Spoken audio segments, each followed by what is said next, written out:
What the hell, Kuya? How can you do that to Ma? Hindi mo na siya nirespeto! Wala namang nangyaring ganon. Pinapalaki lang niya ng mama mo. Talaga?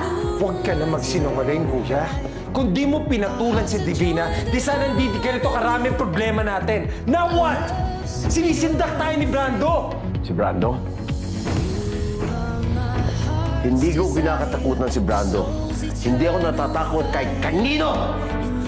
Sa tingin mo ba?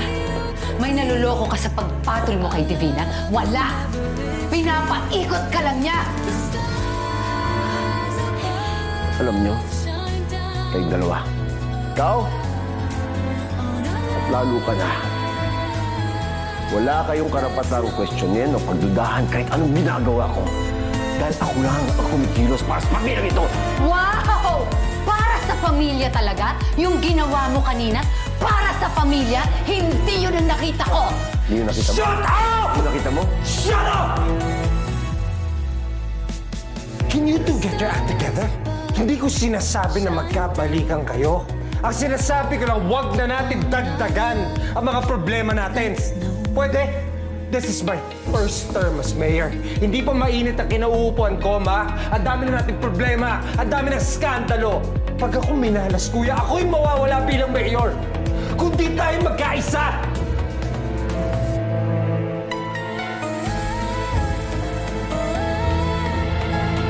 Sa kanila.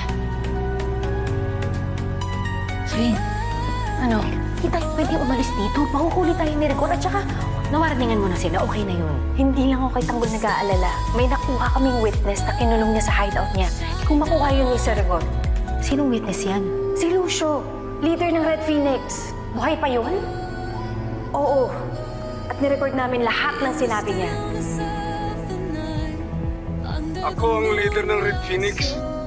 Tauhan Friend, ang problema mo, hindi tatanggapin itong ebidensya. Tingnan mo naman, parang pinilit nyo lang magsalita. Alam ko, pero pwede natin imbestigahan at patunayan na totoo lahat ng mga sinasabi niya. Wala sa jurisdiction natin yan. Baka matanggal pa tayo sa serbisyo. Kailangan natin ng tulong ng isang officer na bigyan tayo ng karapatan na imbestigahan ito. Sino namang opisyal ang tutulong sa atin, Aber? May meron ako naisip, pero hindi mo magugustuhan. Inutusan niya kaming pasabugin ng Whittingdale Bansi ni Tanggol. Dahil doon, daming namatay. Hindi ba ito rin yung suspect na lumusob sa inyo, Kongay? Yes, sir. Paano niyo nakuha to? Sa tatay ko.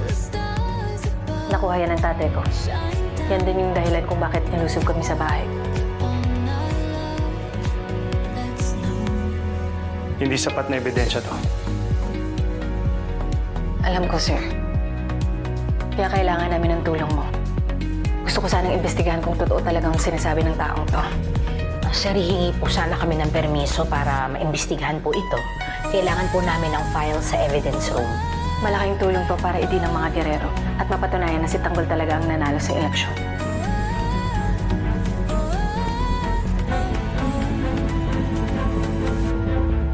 Sige. I will give you authority para makita mga files. Magtulungan kayo ni Chona. Pero, mag-iingat kayo. Yung mga nalalaman ninyo hindi pwedeng lumabas. Baka kasi pwede kayong ipakulong ng hepe natin. Salamat, sir. Salamat po.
Atras!